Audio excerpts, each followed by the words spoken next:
I'm sure you didn't just compare Vinicius Junior to Messi. No, I'm sure you didn't. No. No, there's no. Not on the first. There's no way. There's no way. To Vinny that he's in such good conversation with Messi. No. He's not in any conversation. I think no, don't do it. You have to have several seats. You have to have several. There's not. No, Vinicius. No. Because what we're not going to do to Vinicius is put that pressure on him. That's what we're not going to do. No. There's no finals. We want you to come home with the title. We want you to come home with the title. I'm rooting for England. Is this you urging Gareth to give you a late call-up, maybe? Gary, sorry, one more message, okay? If you think you don't have the kind of people to get you the title, I am available. I am better than at least 90% of all the strikers in England, including Nicholas Jackson. No. Leo Messi just came from 2 games injured. Luis Suarez asked him if he's ready to go. And he told Luis Suarez that I have not trained, but I'm going to give you a show. Guy scores 2 goals nonchalantly. Like, he literally is out of this goddamn world. Listen, Messi is the only player that even if he retires today, I feel like he still has the right to make it to this team. Exactly. What did you say last week? Messi should be winning the African Cup? Messi should be winning the African Cup. Like, he should be the African best player. Like, Messi should be winning the Golden Boot in the Euros that just finished on a good day. But I don't know. The Asian Footballer of the Year, Asian Footballer of the Year, African Footballer of the Year, South American Footballer of the Year, North American Footballer of the Year. Bro, he didn't play in the Saudi League, but he should be winning that stuff that guy won, man. But I can tell you for free though, if I coach Manchester United, I'm telling you for free, with what they have, that squad, at least my first 5 games are wins. Fact. Like this is not. I would. No, listen. I would encourage you guys to bet on me. I want to see it. I would Netflix documentary. Clinton takes over Manchester United. I will do the job. Matches. Listen, what Manchester United needs right now, they need somebody who is able to relate with the players. I'll give you an example. When you look at Bayern Munich and look at the like of Vincent Kompany, when you look at Bayer Leverkusen, you look at Xavi Alonso, right? When you look at when you look at the Brighton coach, I'm even older than this man, right? Sometimes I feel like football is getting to the point where you need people who are able to relate to the players, who are like somebody who the players will see as, we are mates. Like, do you understand? He's my guy, and they want to play for you as well. That man, when you look at Ten Hag looks like a great grandfather to these boys, and they are scared. You're probably a great grandfather to Ahmed Diallo. See, I'm just making some serious points. Somebody's looking for the day we'll fight on this. One day we're actually going to fight on this show, right? I didn't say anything, don't I? No, well, I'm just saying. But all I'm saying is Manchester United, they need me. And I'm going to be a better coach than Erik ten Hag. If he wants to, I wouldn't say they should sack him. I would probably say let him still be around and watch what I do. Okay? See the kind of strategies I'm going to bring up. And then he can learn 1 or 2 things. That's all I'm saying. I'm not saying, no, don't sack him. Yeah, if there's going to be some kind of huge paycheck for him to go, that's fine. But I would advise that he sees what I'm doing with the team. Because fact is, I'm going to be delivering results. I'm going to be delivering Champions League football. I'm going to be making sure that we are winning every single team that we ought to be winning in the Premier League. This is what I'm going to bring into Manchester United. And I know I'm capable, 100%, to deliver all of that. Surely, in terms of what he can do and the profile he needs to show the world, I think it's a ripe time for him to go to a sort of like a Sevilla, if you like, to go to Osimhen to Sevilla. Top 4, top 6. Well, pardon? You want Osimhen to go to Sevilla? Well, he definitely can't make it at Barcelona. He definitely won't go to Real. I'd take him in a heartbeat at Barcelona. No. I'd love him there. No, they can't pay him. Sevilla's not been good lately. I think he's much better than Sevilla. Sevilla have been struggling the last 2 seasons. I think he should be looking at coming to England. Mentioning Arsenal, clubs like Chelsea. In fact, as a matter of fact, I feel Chelsea is probably the best place I would expect Victor Osimhen level of play to be in, not Nicholas Jackson. Without a doubt, the best team in Europe right now. They are. I think coming into this tournament, I wasn't as hopeful. I think I'd be the first one to admit I was quite critical of Luis de la Fuente, and I didn't think he was the man to lead Spain to glory. They've won their last 8 matches across all competitions. He's obviously done it before with the under-19s, with the under-21s. He's got that pedigree as a coach at the youth level. Whether he was going to prove it at the top level, it remained to be seen at the beginning. He's proved it now, and it wasn't one of them Garnacho moments where it was like the ball was literally flying. So Garnacho's goal was better than Bellingham's. Oh, Jesus Christ. I just want to hear you say it. No, listen, I just hope this doesn't get online because it's going to cause some serious uproar. Because the two of them are just not, you can't compare them. Like, that one from Garnacho to Bellingham, it's like one is the Olympics, the other one is Paralympics.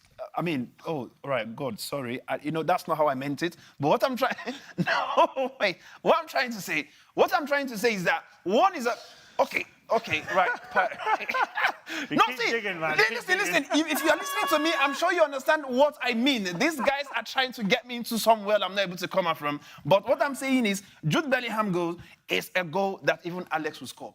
This season, my biggest surprise is that Endrick might not be what we think he's going to be, and especially with the Real Madrid team that clearly don't need him right now. What? I'm curious to see how the young Brazilian will do for Madrid. So that's what I'm thinking, and I'm sure in 4 months' time I'll be completely wrong. But Listen, that's the kind of defeat I would accept from a manager.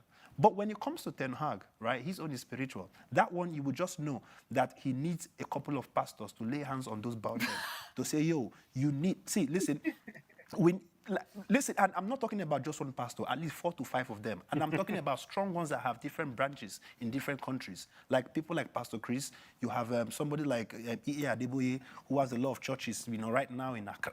They need to lay hands on Ten Hag because he's actually pissing a lot of us off. If they need a manager to coach that team, I am available. I know I will do better. These guys, I've said it so many times, the problem here is no longer the institution. It's the manager that's the problem. because if we're going on film, Lamine Yamal is going to be on that left No, side. but listen, I think that in case if they are playing against aliens, right? Lamine is too young. I think He's in his own right. He's an alien for playing this good at 17. No, what but are you talking exactly about? at 17, he might get there. He might see aliens and get scared. And that's what I'm sorry for cutting you, Sarah. I don't think Lamine Yamal has any kind of pressure on him. No. I think he's a kid. Like I said, let's not forget the fact that he's a kid, right? I mean, you get to a level in your life where you've played football to a point where you feel like, okay, this person is pressured. I give an example. I'm sorry to say it again. Cristiano Ronaldo is actually being pressured to do what he cannot do at the age where he is. I'm sorry I know some of you, right? Those are You've gone down that rabbit hole again. We're never coming back out. No, I'm going to leave there ASAP. Yeah, because I don't want people to start planning my kidnap or, planning to go, do something to my dad in Nigeria. People are very dangerous. You speak anything. Even if I say something good about Ronaldo, there are people that are still going to come for me. But truth is, Yamal does not have... I don't think somebody who is feeling that kind of pressure would not play the way he's playing on that pitch. Now, look at the goal from yesterday, right? It wasn't a kind of a goal where... This is just... Lamine was just Lamining, if that makes sense. This is who he is. He's just a kid who's enjoying football. And let me put it this way, right? What we see Lionel Messi doing right now at the age where he is, what he's doing with Argentina and where he plays in the MLS, like that calmness, that whole less pressured man that's done everything in football, this is what I'm seeing Lamine Yamal doing from the start. He's just enjoying himself and it's working for him. And that's something I want to see him continue doing. That goal he banged in yesterday was just, it was like, everyone shut up. Right? I am him. I know you said you didn't want to go down that rabbit hole, but I'm going to... Listen, you're going there by yourself now. I'm not going with you. Open that can of worms. Okay. So if we look at Euro 2024 and the last World Cup, there's only 2 players in the world to create 15 chances, have 15 shots and 15 dribbles. Lamine Yamal, and any guesses on who the other one is? Messi. Yes. What have I been saying? Did I not tell you that I saw glimpses of Messi and Lamine Yamal, the way he plays? If they are playing against aliens, right? Lamine is too young. I think He is in his own right. might- He's an alien for playing this good at 17. No, What but are you talking exactly about? at 17, he might get there, he might see aliens and get scared. Arda Güler, I see him as he's an already made star. Like whether he comes into the team now or is coming later, you could clearly tell that this guy is raw talent. With Endrick, when they were doing the trainings, and you could see how what's the name? The defender Rudiger was oppressing him, during the trainings. You could tell that maybe he still has some level of learning to learn among these superstars here and there. Build up his strength in a team like Real Madrid, because they are going to be facing serious. I mean, imagine Endrick facing Sevilla when what's the name of this player? The guy that cleared nearly all the legs of all the superstars. Sergio Ramos. Sergio left, Ramos. he Oh left, yeah, he's no, gone. well exactly. Now I'm just imagining. Oh, yeah, Imagine yeah. him facing somebody of that Barbecue nature. chicken. Like. You see. So for me, I think he's going to take his time. Arda Güler, look at him from the Euros. You could tell that he's done his homework. He's one of those students where they already go to do their assignment before the assignments even come. He knows what he's doing, and he just needs that play time. I mean, He's asking the teacher for homework. well, exactly, he's asking teachers for homework. Yeah, that's what I see him. That's how I see him in Real Madrid. I just feel like we have so many midfielders who are also magicians, right? I mean, I don't. But to this level?